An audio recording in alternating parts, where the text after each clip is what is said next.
Hello. My name is Quentin, and I am here to show you how to reverse a linked list. I want to actually kind of write this down first, so you could kind of see what's going on, like a visualizer. I like to give myself visualizers, so you just kind of know what's what, right? Um, so yeah, let's see if we have one, two, three. These are really bad. Can I just copy one? No. Hold on. Let me see. These are really bad. Okay. That's okay though. One, two. And then we line it up a little bit. Three, four.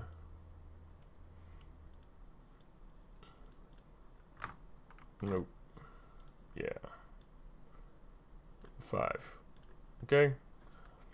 And then let's say that these are all connected, and instead of having them with lines, I kind of want to do them with arrows, so you can kind of like understand better what's going on.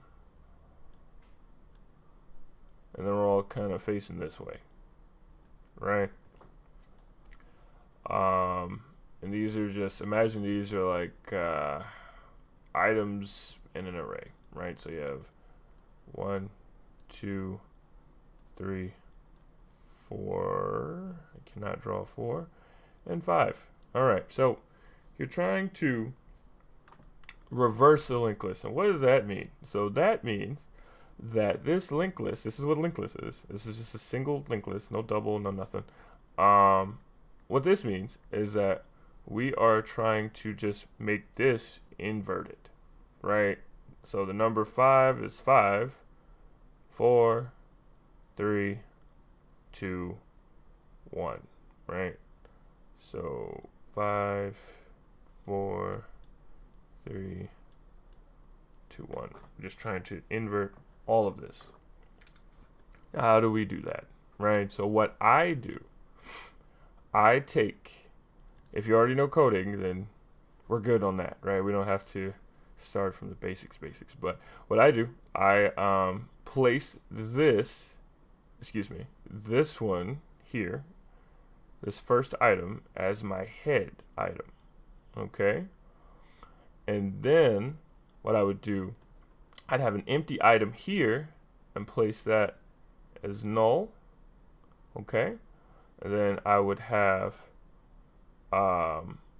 this is null, but I place it on, I call it basically previous, just to make it easier to understand. So this is the header, this is the null, but I call it my current, and then I call this my prev, which is short for previous. Um, and then this is the current dot next,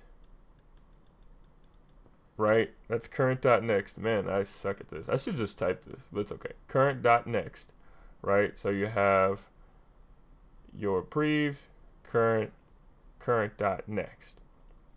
Now, one thing I do to make sure I don't get cut off from the rest of the list is I do create another current dot next to hold, to basically save this position, and then I name it next, right? So this is basically our next. Okay? Now, after you've labeled everything, what now? So, what I do is I take this first item, this second item, this current dot next, right? And I jump this item here, right? While we're traversing, I jump this item here behind the first item here and onto the previous. and then I make the new previous my current item, and then I make my current item my new current.next item. So what does that look like? That sounds like a lot. So what I do, take the 2, put it here. Let's say that that's now where 2 is, okay? And then I then equate the previous to the new current, making that the new current. Boom, boom. So let's erase that. And this is now 2, okay? And then I make the old current, which was 1, the new current.next. So we erase this, and this is now 1. See what I did there? So, and of course I still hold this position, so I can, my memory will still be connected to the 3, 4, and the 5, right? So how does that work? So you just move these, you flip these, and this is now 1, this is now 2, and while it's traversing, if you set it up correctly, it's now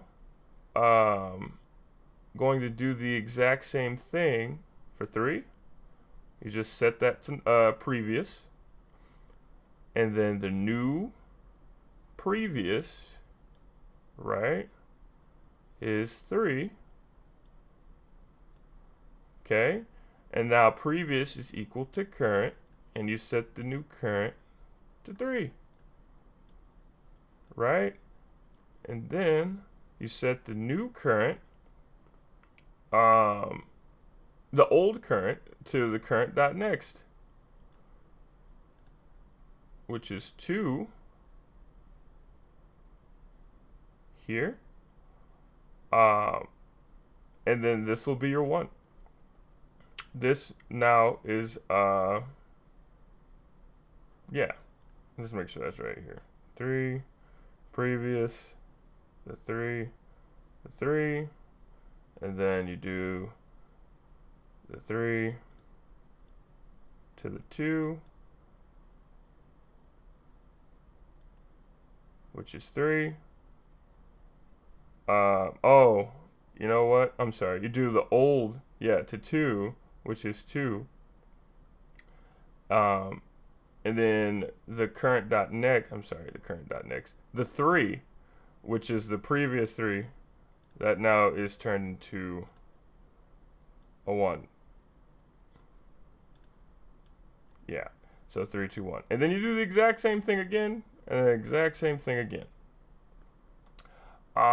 So that is explained. Hopefully I explained it well. I apologize if I didn't.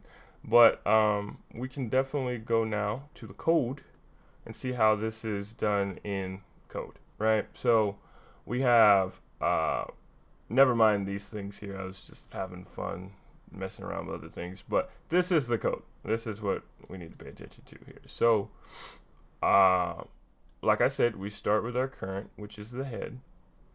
And then we set a variable for the previous, which is null. Now, here's where we speak to the computer, right? While current